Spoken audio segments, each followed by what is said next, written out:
भगवान परशुराम से जुड़ी कुछ रोचक बातें। सार हिंदू पंचांग के अनुसार हर साल वैशाख माह के शुक्ल पक्ष की तृतीया तिथि पर भगवान परशुराम का जन्मोत्सव बड़े ही धूमधाम के साथ मनाया जाता है। भगवान परशुराम महर्षि जमदग्नि और रेणुका की संतान हैं। विस्तार हुयशे तृतीया का पर्व है और इस तिथि पर भगवान विष्णु के सभी 10 अवतारों में छठे अवतार माने गए भगवान परशुराम की जन्यति भी मनाई जाएगी। हिंदू पंचांग के अनुसार हर साल वैशाख माह के शुक्ल पक्ष की तृतीया तिथि पर भगवान परशुराम का जन्मोत्सव बड़े ही धूमधाम के साथ मनाया जाता है। भगवान परशुराम महर्षि जमदग्नि और रेणुका की संतान हैं। हिंदू मान्यताओं के अनुसार भगवान परशुराम का प्राकट्य काल प्रदोष काल में हुआ था और ये 8 चिरंजीवी पुरुषों में एक हैं। ऐसी मान्यता है कि भगवान परशुराम आज भी इस धरती पर मौजूद हैं। परशुराम जयंती और अक्षय तृतीया पर किया गया दान पुण्य कभी क्षय नहीं होता। अक्षय तृतीया के दिन जन्म लेने के कारण ही भगवान परशुराम की शक्ति भी अक्षय थी।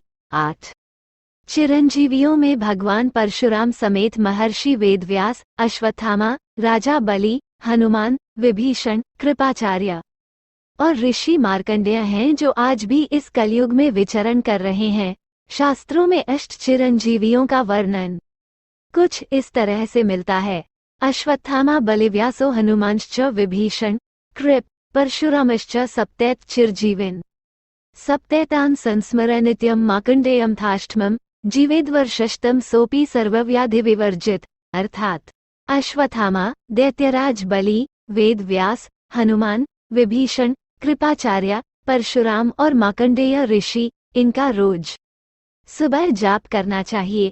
इनके जाप से भक्त को निरोगी शरीर और लंबी आयु मिलती है। अश्वत्थामा गुरु द्रोणाचार्य का पुत्र अश्वत्थामा भी चिरंजीवी है।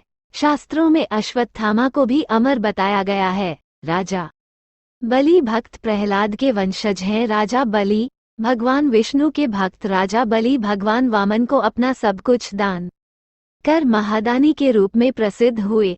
इनकी दानशीलता से प्रसन्न होकर भगवान विष्णु ने इनका द्वारपाल बनना स्वीकार किया था। हनुमान जी त्रेता युग में श्री राम के परम भक्त हनुमान जी को माता सीता ने अजर अमर होने का वरदान दिया था। इसी वजह से हनुमान जी भी चिरंजीवी माने हैं।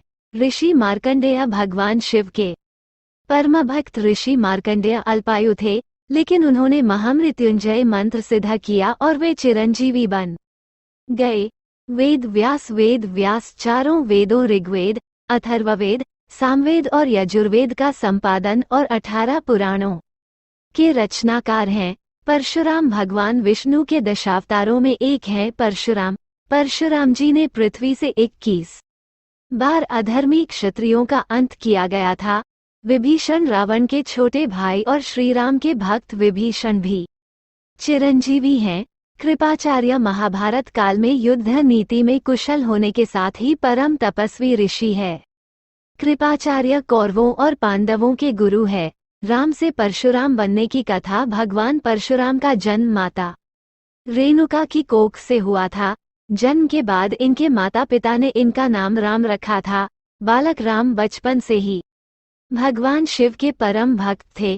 ये हमेशा ही भगवान की तपस्या में लीन रहा करते थे। तब भगवान शिव ने इनकी तपस्या से प्रसन्न होकर इन्हें कई तरह के शस्त्र दिए थे, जिसमें एक फरसा भी था। फरसा को परशु भी कहते हैं। इस कारण से इनका नाम परशुराम पड़ा। भगवान परशुराम ने श्री कृष्ण को दिया था सुदर्शन चक्र। पौराणिक मान्यताओं के अनुसार भगवान परशुराम ने श्री कृष्ण को सुदर्शन चक्र दिया था।